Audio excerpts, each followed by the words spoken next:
Hello everyone, good morning. मैं Pravesh Sharma, welcome back to my channel. आज का हमारा टॉपिक है टेक्स्ट बुक, जो कि लगातार चल रहा है, लेकिन उसके अंदर देखेंगे टाइप्स ऑफ टेक्स्ट बुक, पाठ्य पुस्तकों के प्रकार के विषय में। आधुनिक विचारधारा ये है कि पाठ्य पुस्तकें जो है शिक्षकों का स्थान ले सकती हैं। अभिक्रमित अनुदेशन इसका प्रमुख उदाहरण है। इस प्रकार की पाठ्य पुस्तकों से छात्र स्वतः भी सीख सकता है। उत्तम प्रकार की पाठ्य पुस्तकें शिक्षक तथा छात्रों को निर्देशन देती हैं, प्रदान करती हैं और अध्ययन और अध्यापन की क्रियाओं में सहायक ही नहीं है, बल्कि विशेष सहायक हैं। पाठ्य पुस्तकें कई प्रकार की होती हैं, किंतु इससे पहले हम देख लेते हैं कि पाठ्य पुस्तकें क्या है। एक तरह से तो पाठ्य पुस्तकें या कहें पाठ्य पुस्तक अनुभवों, भावनाओं, विचारों एवं प्रवृत्तियों व मूल्यों के संचय का साधन है। इस संबंध में हॉलक्वास्ट ने लिखा है, पाठ्य पुस्तक शिक्षण क्रियाओं एवं अभिप्रायों के लिए सुव्यवस्थित चिंतन एवं ज्ञान का लिखित रूप है। हल डगलस महोदय ने लिखा है, अध्यापकों के अनुभवों एवं विश्लेषण के अनुसार पाठ्य पुस्तक पढ़ने पढ़ाने का महत्वपूर्ण आधार है। अब इन्हीं परिभाषाओं के आधार पर हम देखेंगे कि पाठ्य पुस्तकों को कितने भागों में विभाजित किया गया है। तो यहाँ पाठ्य पुस्तकों को 4 भागों में विभाजित किया गया है, जो कि सबसे पहला पॉइंट आप देख रहे हैं, प्रचलित पाठ्य पुस्तकें। सबसे पहले हम प्रकाश डालेंगे प्रचलित पाठ्य पुस्तकों के विषय में। इन पुस्तकों में या कहें टेक्स्ट बुक्स में पाठ्य वस्तु से संबंधित प्रकरणों को एक व्यवस्थित क्रम में प्रस्तुत किया जाता है। ये उदाहरण तथा अन्य साधनों से भी परिपूर्ण होती हैं। संदर्भ पुस्तकों की सूची भी दी जाती है। संपूर्ण पाठ्य वस्तु की जो एक तरह से यह संपूर्ण पाठ्य वस्तु इसमें दी जाती है। छात्रों की अध्ययन के बाद या कहें छात्रों को अध्ययन के बाद ऐसा लगता है कि इससे परे कुछ भी ज्ञान शेष नहीं है। छात्रों को सृजनात्मक क्षमताओं की यानी कि छात्रों की सृजनात्मक क्षमता होती है, ये कहें जो एक तरह से योग्यता के विकास का अवसर प्राप्त होता है। किंतु कहीं कहीं जब सभी कुछ उस पुस्तक को छात्र मान लेते हैं तो उनकी जो है सृजनात्मक क्षमता का विकास नहीं होता, क्योंकि वे कुछ भी आगे नहीं समझना चाहते, नहीं सीखना चाहते, केवल उसी ज्ञान को संपूर्ण मान लेते हैं। पाठ्य वस्तु को तार्किक क्रम में व्यवस्थित किया जाता है। छात्रों के सीखने की दृष्टि से उपयुक्त हो भी सकती हैं और नहीं भी हो सकती हैं। छात्रों की व्यक्तिगत भिन्नता को ध्यान में इसमें नहीं रखा जाता है, क्योंकि जो पाठ्य पुस्तक होती है वो सभी को ध्यान में रखकर बनाई जाती है। नेक्स्ट पॉइंट है इसमें अनुभवों पर आधारित पाठ्य पुस्तकें। जिन दोषों का उल्लेख किया गया है यानी कि जो बताई गई है अभी कि सृजनात्मक क्षमता का विकास हो भी सकता है और अधिकतर नहीं ही हो सकता है, या फिर व्यक्तिगत भिन्नताओं को देखते हुए पुस्तक नहीं बनाई जाती, यानी कि सभी वालों की आवश्यकताओं की पूर्ति नहीं करती है, तो उनको ध्यान में रखकर अनुभवों पर आधारित पाठ्य पुस्तकों का निर्माण किया जाता है।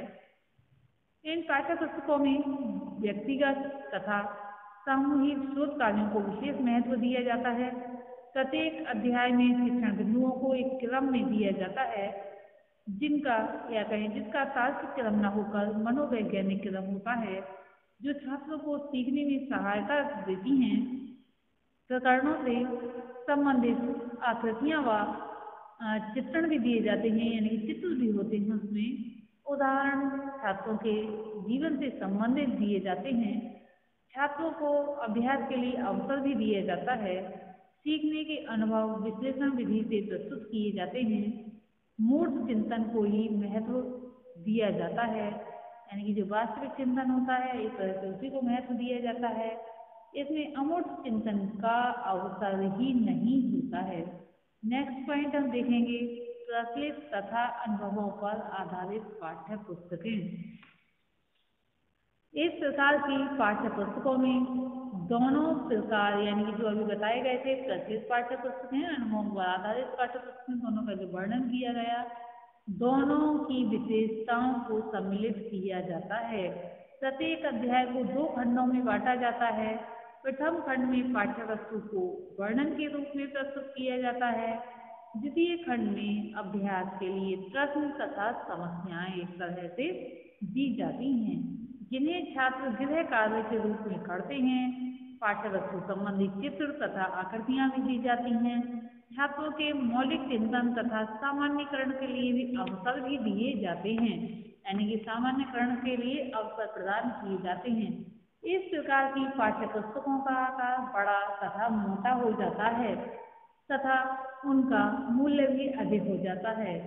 इस प्रकार की पाठ्य पुस्तकों को प्राथमिक स्तर पर अधिक प्रयोग किया जाता है, क्योंकि प्राथमिक स्तर के बच्चों को ज़्यादा समझाना पड़ता है। अब उसके लिए इसी प्रकार की पाठ्य पुस्तकों की आवश्यकता होती है।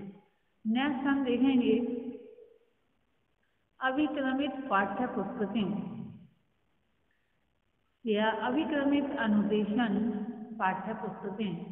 प्रचलित तथा अनुभवों पर आधारित पाठ्य पुस्तकों की सीमाएं हैं, जिनका विश्लेषण किया गया है। B.F. स्किनर ने शिक्षण प्रक्रिया में भी इनका उल्लेख किया। इनका प्रमुख दोष या सीमाएं ये कह सकते हैं इस प्रकार से हैं। पाठ्य पुस्तकों के अध्ययन के समय ध्यान एकाग्रचित करने के लिए किसी प्रविधि का प्रयोग नहीं किया जाता है। छात्र स्वयं ध्यान से पढ़ना चाहें तो वह अपना ध्यान केंद्रित कर सकते हैं। पाठ्य पुस्तकों से पाठ्य वस्तु या निहित तथ्य छात्रों को स्पष्ट नहीं हो सका या हो सकता है, उसके लिए सुधारात्मक अनुदेशन की व्यवस्था ही नहीं है। पाठ्य पुस्तकों में छात्रों की व्यक्तिगत विभिन्नता तथा अभिरुचियों के लिए कोई व्यवस्था नहीं की जाती है। पाठ्य पुस्तकों में प्रकरणों और उनके तत्वों की व्यवस्था तार्किक क्रम से की जाती है, जबकि मनोवैज्ञानिक क्रम अधिक उपयोगी तथा प्रभावशाली होते हैं। छात्रों को सीखने में सुगमता एक तरह से प्रदान की जाती है। अब सुगम होने के कारण वे अलग से कुछ विशेष सीखने में असमर्थ रहते हैं। पाठ्य पुस्तकों की रचना में उद्देश्यों को ध्यान में नहीं रखा जाता, अपितु पाठ्य पुस्तक के या पाठ्य वस्तु के स्वरूप, उसकी गहनता और व्यापकता पर अधिक ध्यान दिया जाता है। पाठ्य पुस्तकों के अध्ययन का कोई छात्र उल्लेख नहीं रखता कि छात्र कितना अध्ययन कर चुका है। प्रत्ययों को पूर्ण रूप से प्रस्तुत किया जाता है। आज जो भी पाठ्य पुस्तकें उपलब्ध हैं, उन सभी में इन दोषों को देखा जा सकता है, अर्थात सीमाएं हैं। दूरवर्ती शिक्षा में इसी प्रकार के पाठ्य पुस्तकों तथा अनुदेशन को प्रयुक्त किया जाता है, जबकि इसके लिए ऐसी पुस्तकें लिखी जानी चाहिए जिन्हें पढ़कर छात्र स्वतः सीख सकें। इन दोषों को ध्यान में रखकर B.F. स्किनर ने एक नई प्रकार की अनुदेश प्रणाली तथा अवरोह का विकास किया, जिसे अभिक्रमित अनुदेशन कहते हैं।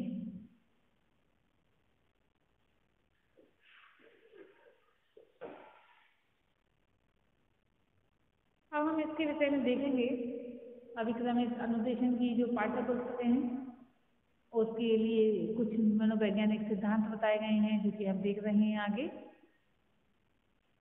जिसमें सबसे पहला है छोटे छोटे पदों का नियम, अर्थात स्मॉल स्टेप। दूसरा है तत्परता अनुक्रिया का नियम, एक्टिव रेस्पॉन्स। तीसरा है तत्कालीन जांच का नियम, इमीडिएट कंफर्मेशन। चौथा है स्वतः अध्ययन का नियम, सेल्फ सेटिंग। पांचवा है छात्र परीक्षण का नियम, स्टूडेंट रिकॉर्ड। ये नियम B.F. स्किनर के अधिगम नियम से जो है लिए गए हैं तथा पाठ्य पुस्तकों की सीमा और दोषों का निवारण भी करते हैं। ये पांचों नियम व्यवहारिक हैं। पाठ्य वस्तु को छोटे छोटे पदों में रखा जाता है। पद का आकार इतना छोटा होता है कि छात्र सरलता से उसे बोधगम्य कर सके और पदों को मनोवैज्ञानिक क्रम में व्यवस्थित कर सके। जिससे छात्रों को सीखने में एक तरह से सहायता प्राप्त होती है।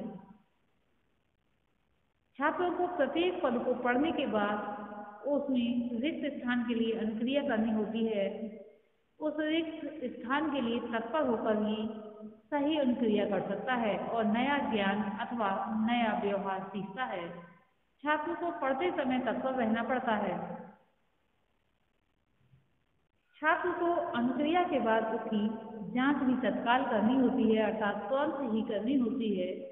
यदि वह अपनी अनुक्रिया को सही पाता है तो उसे एक तरह से पुनर्बलन मिलता है और आगे बढ़ता है तथा नए ज्ञान की पुष्टि होती है।